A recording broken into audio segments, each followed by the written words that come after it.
Hello বন্ধুরা, স্বাগতম আমার আজকের দিনের ছোট্ট অ্যাডভেঞ্চারে। সকালটা শুরু হলো আমার প্রিয় লেবু বাগানে। সবুজ পাতার মাঝে হাওয়ার জিরিজিরি শব্দ আর লেবুর গন্ধে মনটা জুড়িয়ে গেল। একটু কাজ করছিলাম, হঠাৎ চোখ পড়লো পাশের জাম্বুরা গাছের দিকে। আরে দেখি একটা বড় সড়ো জাম্বুরা ঝুলছে, যেন আমাকে বলছে আমাকে নাও। তাই আর দেরি কি, দাও হাতে নিয়ে সাবধানে কাটলাম সেই জাম্বুরাটা। তারপর আমরা যারা বাগানে কাজ করছিলাম সবাই মিলে বসে গেলাম জাম্বুরা ভাগাভাগি করে। উফ, এই স্বাদ, সেই হাসি ঠাট্টা, জাম্বুরা রসালো স্বাদ মুখে দিতেই যেন সারাদিনের ক্লান্তি দূর হয়ে গেল। কাজ শেষে বাড়ি ফেরার পথে চোখ আটকে গেল চা বাগানের অপরূপ সৌন্দর্যে। সবুজের সমুদ্র যেন ঢেউ খেলছে পাহাড়ের কোলে। ক্যামেরা হাতে নিয়ে একটু ভিডিও করে ফেললাম।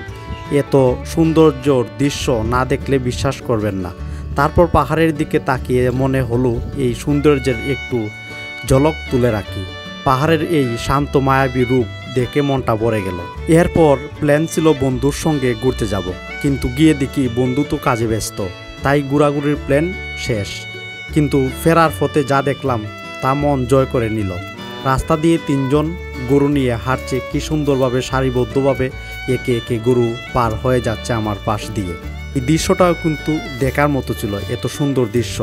আর পাশে পুকুরের বাচ্চারা লাফিয়ে লাফিয়ে গোসল করছে, তাদের হাসি চিৎকার আর খেলার মজা দেখে মনে হলো জীবন তো এই ছোট্ট ছোট্ট মুহূর্তেই পূর্ণ। আর কেমন লাগলো আমার এই ভিডিওটা? ভালো লাগলে অবশ্যই চ্যানেলটি সাবস্ক্রাইব করে দিবেন আর পাশে থাকবেন। ধন্যবাদ।